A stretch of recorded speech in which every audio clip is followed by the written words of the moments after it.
இயேசு கிறிஸ்துவின் நாமத்தினாலே இந்த வீடியோ பார்க்கிற ஒவ்வொரு தேவ பிள்ளைகளுக்கும் எங்கள் யெகோவா சபை கல்வாரி சபையின் சார்பாக அன்பின் வாழ்த்துதலை நான் தெரிவித்துக் கொள்கிறேன். நம்முடைய அப்பா இயேசு கிறிஸ்து மிகவும் ரொம்ப நல்லவர். அவரை போல பரிசுத்தம் உள்ளவர் யாருமே இல்லை.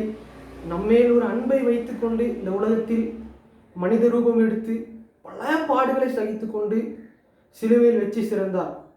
நீதிமானுக்காக ஒருவன் மரிக்கிறது அரிது, நல்லவனுக்காக ஒருவேளை ஒருவன் மரிக்கலாம். ஆனால் நாம் பாவிகளாய் இருக்கையில் கிறிஸ்து நமக்காக மரித்ததினாலே தேவன் நம்மை வைத்து தமது அன்பை விளங்க பண்ணினார். அந்த அன்பு வெளியேற பெற்ற அன்பு. அந்த அன்பை போல ஒரு அன்பை வேற யார்ட்டையும் எதிர்பார்க்க முடியாது.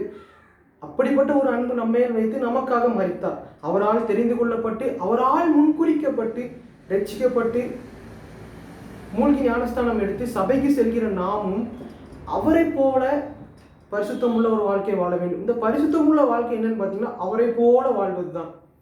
அவர் இந்த உலகத்தில் வாழ்ந்த நாட்கள் எப்படி ஒரு பரிசுத்தமுள்ள வாழ்க்கை வாழ்ந்தாரோ, அன்பை தரித்து கொண்டு ஆவின் கனிகளை தரித்து வாழ்ந்தார்.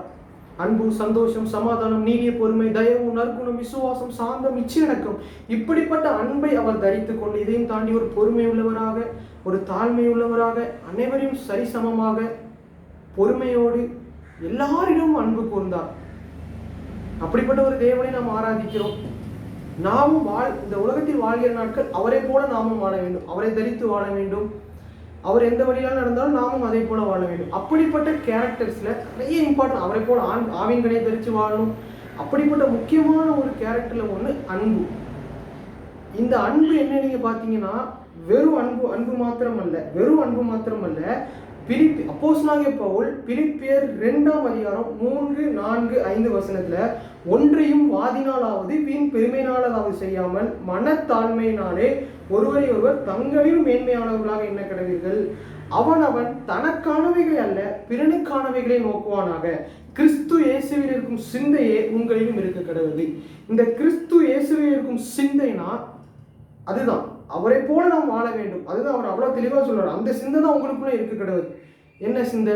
அதற்கு மேல நீங்க வசனத்தை பார்த்தீங்கன்னா அவன் தனக்கானவைகளே அல்ல பிறனுக்கானவைகளே நோக்குவானாக. ஆனா நாம இந்த காலகட்டத்தில் எப்படி வாழ்றோம்?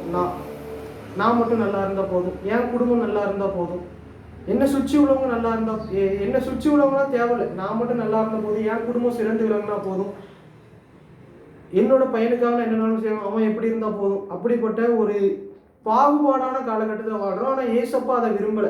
எல்லோரையும் சரிசமமாக நேசிக்க வேண்டும் தான் அவர் சொல்றாரு. எவ்வளோ ஒரு கஷ்டம்னு பாருங்களேன். நான் என் குடும்பம் அப்படின்னு வாழ்ந்தீங்கன்னா அது அவருக்கு சுத்தமாக பிடிக்காது. அதுதான் அப்போஸ்தலனாகிய பவுலின் மூலமாக அவ்வளோ தெளிவாக சொல்லிட்டாரு.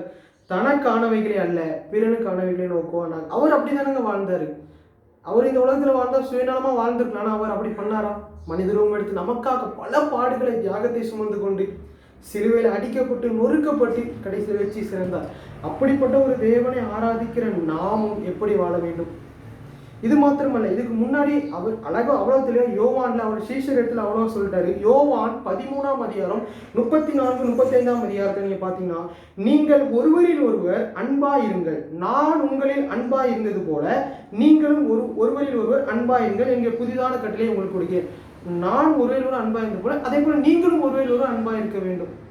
இது மாத்திரமல்ல, அது கீழே உள்ள அதிகார வசனத்தை நீங்க பாத்தீங்கன்னா 35ஆம் வசனத்தை, நீங்கள் ஒருவரில் ஒரு அன்புள்ளவர்களா இருந்தால் அதனால் நீங்கள் என்னுடைய சீஷர்கள் என்று எல்லோரும் அறிந்து கொள்வார்கள். எப்படின்னா ரொம்ப முக்கியமான ஒன்று, அநேக கிறிஸ்தவங்க இதுல மிஸ் பண்றாங்க. அவர் அழகா தெளிவா சீஷர்கள் சொல்றாரு, நீங்கள் ஒருவரில் ஒரு அன்புள்ளவர்களா இருந்தால் அதனால் நீங்கள் என்னுடைய சீஷர்கள் என்று எல்லாரும் அறிந்து கொள்வார்கள். எப்படியா என்னை போல நீங்கள் எல்லாரும் நேசிச்சீங்கன்னா இந்த உலகத்தில் உள்ள அவர் சீசர்ட்ட அப்படி சொல்றாரு. ஆனால் அதை அப்படி நம்ம கொஞ்சம் மாத்திப்போமே. நம்மகிட்ட சொல்ற மாதிரி, நீங்கள் ஒருவரில் ஒருவர் அன்புள்ளவர்களா இருந்தால் அதனால் நீங்கள் என்னுடைய பிள்ளைகள் என்று அறிந்து கொள்வீர்கள்.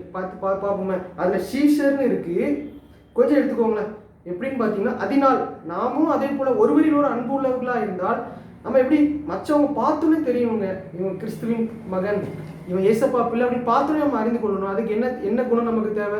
ஒருவரில் ஒருவர் அன்புள்ளவர்களாக இருக்க வேண்டும். ரொம்ப முக்கியமான ஒன்று. இதுக்கு ஒரு ஷார்ட்டான ஒரு எக்ஸாம்பிள் ஒன்று இருக்குங்க. ரொம்ப ஷார்ட்டான ஒரு எக்ஸாம்பிள் என்னன்னு பார்த்தீங்கன்னா, ஒரு பாஸ்ட் வீட்டுக்கு நான் ஒரு நாள் தங்க போயிருக்கேன். ரைட்டா, ஒரு பாஸ்ட் வீட்டுக்கு தங்க போயிருக்கேன். அப்படி தங்கிட்டு இருக்கும்போது ஒரு நாள் மார்னிங் டைம் இந்த பாஸ்ட் காரை தொடச்சிட்டு இருக்காங்க. பாஸ்ட் காரை தொடச்சிட்டு இருக்கும் போச்சுல இந்த சாட்டை இருக்குது தெரியுமா, சாட்டையால் உடம்பு அடிப்பாங்க. சாட்டையால் உடம்பு அடித்து அவங்களே துன்பப்படுத்தி கொண்டு ரோட்டில் வருவாங்க.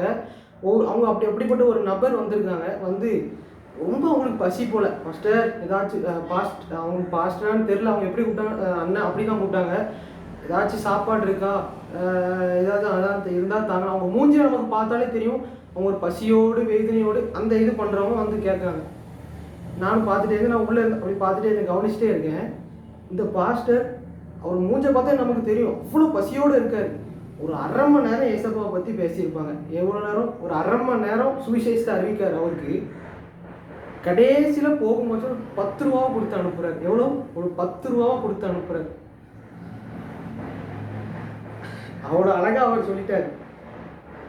இப்போ அந்த இடத்துல அந்த சாட்டையை அடித்து அந்த நபருக்கு பதிலாக அந்த இடத்துல உங்கள் மகனோ இவ்வளோ பசியோடு வந்திருந்தா ஃபஸ்ட்டு நீங்கள் அதை தான் செய்வீங்க, சுவிசேஷம் தான் அறிவிப்பீங்களா? எனக்கு புரியல. எப்படி? ஃபஸ்ட்டு அவங்க பசியை ஆச்சுங்க. அதில் தான் அந்த அன்பை வெளிப்படுத்தணும். நீங்கள் முதல்ல அவங்களை நீங்கள் பார்த்த உடனே அவங்க பசியோடு இருக்காங்கன்னு தெரிஞ்சால், இன்றைக்கி நிறைய பேர் இந்த தப்பு பண்ணிகிட்டு இருக்காங்க. ஒருத்தர் மாட்டிட்டான்னு உடனே ஒரு 1/2 மணி நேரம் 3/4 மணி நேரம் 1 ஹவர் போட்டு ஏசாவு சுவிசேஷன் அறிவிக்க நான் ரொம்ப மிஞ்சிய நீதிமானாக நம்ம காமிச்சு கொள்கிறாங்க. ஆனால் அதனால தான் அவர் யோவான் 13:35 அவ்வளோ தெளிவாக சொல்லிட்டார், நீங்கள் ஒருவரில் ஒருவர் அன்புள்ளவர்களாக இருந்தால், அந்த அன்புனா என்ன? அவனை பார்த்தோன்னே இறங்கி ஒரு சாப்பாடு, வீட்டில் நம்ம என்ன சாப்பாடு செஞ்சுருக்கோமோ அதை கொடுக்குறதுன்னு அதுதான் உண்மையான அன்பு. உடனே ஒரு 100 ரூபா கொடுத்து போய் சாப்பிடு. நீங்கள் அவன் சாப்பிட்டுட்டு வந்ததுக்கப்புறம் நீங்கள் எவ்வளோ நேரம்னாலும் ஏசப்பை பற்றி அறிங்க, சுவிசேஷத்தை கொடுங்க, ஆண்டவர் சந்தோஷப்படார், அவனை மனப்பூர்வமாக ஏற்றுக்கொள்வோம். இன்றைக்கி நிறைய பேர் இந்த தப்பை பண்ணுறோம். பார்த்த உடனே அன்பை வெளிப்படுத்தணும். யார்கிட்டனாலும் சரி, சொந்த சகோதரனை, அப்பா அம்மாவை பகைச்சிட்டு இருக்கிறவங்க, இப்படிப்பட்ட நிறைய பேர் நான் பார்க்கேன். இம்மிடியேட்டாக அன்பு கூறுங்க, அதுதான் ஆண்டவர் விரும்புகிறார். அப்படிப்பட்ட ஒரு அன்பை தான் அவர் நம்மிடமிருந்து எதிர்பார்க்கிறார். அப்படிப்பட்ட ஒரு அன்பை தான் நம்மிடம் அவர் செலுத்தினார், நம்மிடமிருந்து எதிர்பார்க்கிறார். ஒவ்வொருத்தரிடம் இப்படிப்பட்ட அன்பை நாம் கூற வேண்டுங்க. ஒன்றுமே இல்லைங்க. ஷார்ட்டான எக்ஸாம்பிள், ரூத்தில் மொத்தம் 4 அதிகாரம் தான். இந்த ரூத் சாப்டர் எல்லாருமே படிச்சிருப்பீங்கன்னு எனக்கு தெரியும். ஈஸியான ஒரு சண்டே கிளாஸ், விபிஎஸ், இந்த எல்லாருக்குமே ரூத்தோட கதை தெரியாதவங்க யாருமே இருக்க மாட்டாங்க. எல்லாருக்குமே தெரிஞ்சிருக்கும். நகோமி, எலிமெலேக்கு இவங்களோட 2 மகன்களுக்கு ரூத், ஓர்பால் என்கிற 2 மருமகமார்கள் இருக்காங்க. இப்போ என்ன ஆச்சுன்னா, ஒரு நாள் இந்த எலிமெலேக்கு இறந்துட்டாரு. எலிமெலேக்கு இறந்ததுக்கப்புறம் அதுக்கப்புறம் கண்டினியூஸாக அவங்க பையன் 2 பேர் இருக்காங்க, மக்லோன், கிளியோன். இவங்க 2 பேரும் இறந்துட்டாங்க. அப்போ நகோமி தனித்து இருக்காங்க. அவங்க கூட அவங்க 2 மருமகமாரும் தனித்து இருக்காங்க. யாரு? ஓர்பால், ரூத். இப்போ இந்த நகோமி என்ன சொல்கிறாங்க, அவங்க 2 பேர்த்தையும் கெஞ்சிரு, இதுக்கு மேலே நீங்கள் என்னை விட்டு போங்க, என்னை விட்டு போங்க, நான் பார்த்துக்கிறேன், நான் தனியாக இருந்துக்கிறேன், நீங்கள் உங்கள் லைஃப்பை பார்த்துட்டு போங்க அப்படின்னு வேண்டுறாங்க. ஆனால் அப்படி அவங்க ரொம்ப கெஞ்சி, நீங்கள் போங்க, 2 பேரும் போக மாட்டோம் அப்படின்னு ரொம்ப ட்ரை பண்ணி பார்த்தாங்க. ஆனால் கடைசியில் ஓர்பால் விட்டு பிரிந்து சென்றால். ஆனால் இந்த ரூத் மாமியாரை விட்டு போகவே இல்லை. அந்த எதுக்குன்னு பார்த்தீங்கன்னா, அந்த ரூத்துட்ட நீங்கள் கொஞ்சம் யோசிச்சு பாருங்களேன். ரூத் எதுக்கு போகல? அவட்ட தேவ அன்பு இருக்குது. கடைசி வரைக்கும் நான் உங்கள் கூட தான் இருப்பேன், என்ன ஆனாலும் சரி நான் உங்கள் கூட தான் இருப்பேன் அப்படின்னு ரூத் அவங்க மாமியார்கிட்ட சொல்கிறாங்க. யார்கிட்ட? நகோமிகிட்ட. கடைசியில் அந்த வார்கோதுமை அறுப்பின் காலத்தில் எங்கே போகிறாங்கன்னா, பெத்லேமுக்கு போகிறாங்க. அங்கே போவாஸ் என்கிற ஒரு நபர், எலிமெலேக்கின் சொந்தக்காரன் வச்சுக்கோங்க, சொந்தக்காரன் வேதாமத்தில் இருக்குது. அப்படிப்பட்ட ஒரு நபர்கிட்ட போகிறாங்க.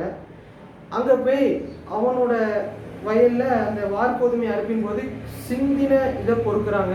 அப்படி பொறுக்கி கொஞ்ச நாள் அப்படி போகுது.